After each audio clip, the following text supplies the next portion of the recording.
আসসালামু আলাইকুম। আজ আমি ঢাকা বিশ্ববিদ্যালয়ের মেধাবী স্টুডেন্ট, প্রিয় মেধাবী ভাইদের উদ্দেশ্যে বলতে চাই যে আসলে আমরা আপনাদের কাছে এরকম মারামারি, হত্যা, গুম, নির্যাতন এ ধরনের কোনো বাংলাদেশ আমরা আসলে চাই না ভাই। আমরা যারা সাধারণ মানুষ আছি, বাংলাদেশের সাধারণ নাগরিক, আমরা আপনাদের কাছ থেকে এরকম একটা বাংলাদেশ চাই যেটা মানবিক উন্নয়নে উন্নয়নশীল একটি বাংলাদেশ হবে, যেখানে কোনো মারামারি হানাহানি থাকবে না। এক ভাই আর এক ভাইয়ের বিপদে আগায় আসবে, এক ভাই ব্যথা পেলে আর এক ভাই ব্যথা অনুভব করবে। আমরা সেই মানবিক উন্নয়নের বাংলাদেশ চাই ভাই। কিন্তু আপনারা কি করলেন?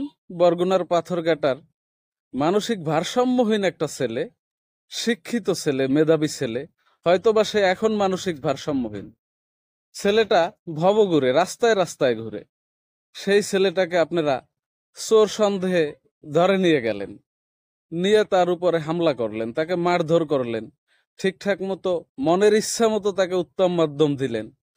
এই দেওয়ার পরে আবার আদর ভালোবাসা দিয়ে তাকে ক্যান্টিনে নিয়ে ঠিকঠাক মতো তাকে খাওয়া দাওয়া করালেন।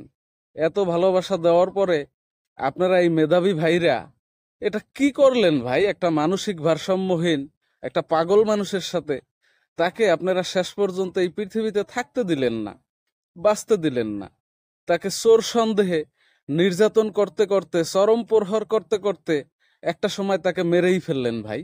আমরা আসলে এমন মানবিক বাংলাদেশ আমরা চাই না ভাই। আমরা আসলে মানবিক উন্নয়নশীল একটা বাংলাদেশ চাই ভাই। সকলের দৃষ্টি আকর্ষণ করছি বর্তমান সরকারের প্রধান উপদেষ্টা ডক্টর ইউনূস স্যারের দৃষ্টি আকর্ষণ করছি। স্যার, আবারও অনুরোধ করে বলি, আমরা আসলে মানবিক উন্নয়নের একটা বাংলাদেশ চাই।